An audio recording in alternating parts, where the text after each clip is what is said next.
What's going on, guys? Welcome back to another episode of the Remote Front Office.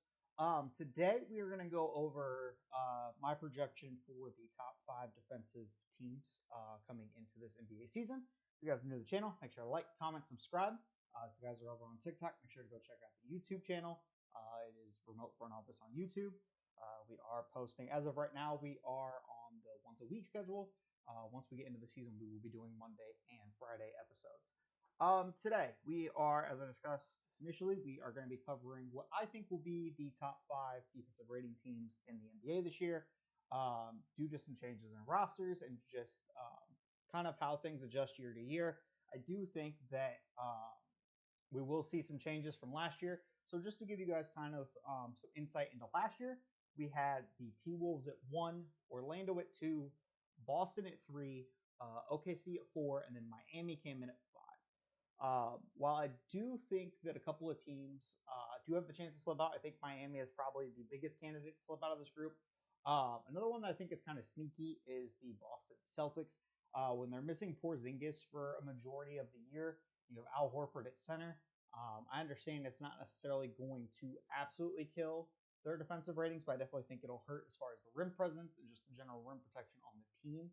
But I do still think they'll have a pretty good record overall. So it may, it may knock them to fifth, it may knock them to ninth. I'm not exactly sure where, but let's go ahead and get into my list here. So I think at number 5 is going to be the New York Knicks. We saw in the playoffs, and we saw with the acquisition of Mikal Bridges, they are very wing heavy, right? As of right now, their roster is fairly healthy. I do like their ability to go small. The one thing that does concern me about this team that may drop them out of the top 5 is their lack of center depth behind Mitchell Robinson. As you guys know, the rim protection numbers do tend to play a pretty big influence as far as just how that works. It's why Minnesota was number 1 last year. And I think Mitchell Robinson's good as a rim protector when he's actually playing. It's just the issue of when does he actually play, right? He does tend to miss a significant portion of the season. And now, especially considering they don't have Isaiah Hartenstein coming in to back him up, that does make it a little bit more of a cause for concern. My number 4 team, this is where I'm going to put the Cleveland Cavaliers. The Cleveland Cavaliers finished 6th last year. The thing is you had Mobley and Garland miss significant time. I know Garland missing significant time doesn't necessarily make them a worse defensive team. If anything, it might probably makes them a better defensive team because you're allowing them to get height and versatility out there on the court. But I do think Evan Mobley missing a significant portion of the season. They were a really good offense when he played most of the season next to Jared Allen. It's always just been the offense that struggled for them. So given that, I think having Mobley and Allen for a full season, I do think this team will bounce back and be number 4 in the rankings.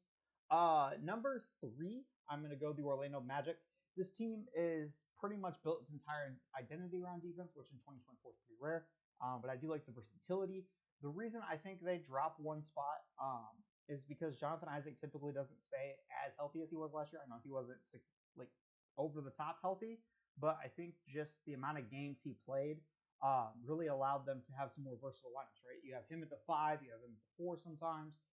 You can have him anchor that defense. He can go on guard the best wing. He can guard guards for some stretches.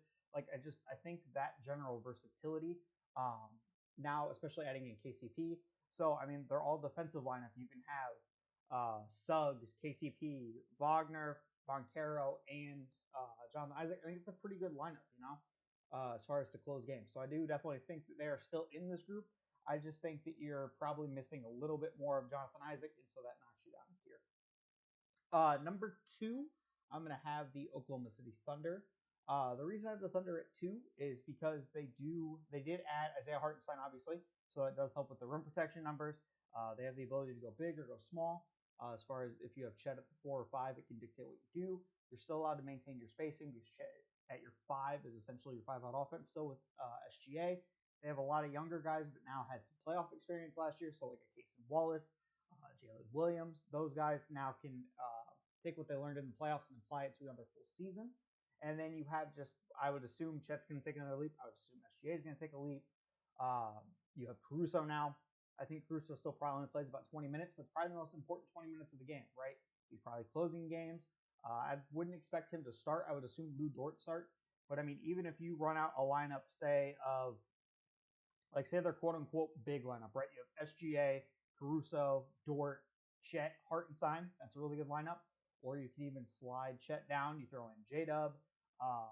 For stretches, we'll probably see Casey Wallace instead of SGA as far as like an all defensive group. And I just think there's switchability, there's versatility, there's IQ there. And I just think all in all, honestly, it'll end up being a just much better defensive team than they were last year. And they were number 4 last year, right?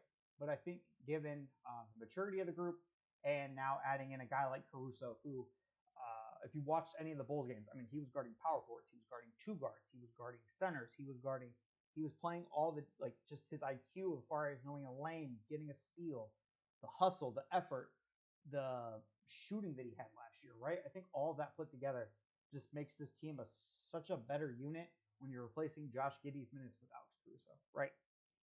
And then number 1, this is the team that we haven't mentioned yet that was already in the top 5 last year. I'm going the Minnesota Timberwolves. The reason I'm going the Minnesota Timberwolves is because of a couple of reasons. So first off, Rudy Gobert is still on this team. Rudy Gobert is one of the better rim protectors in all of basketball.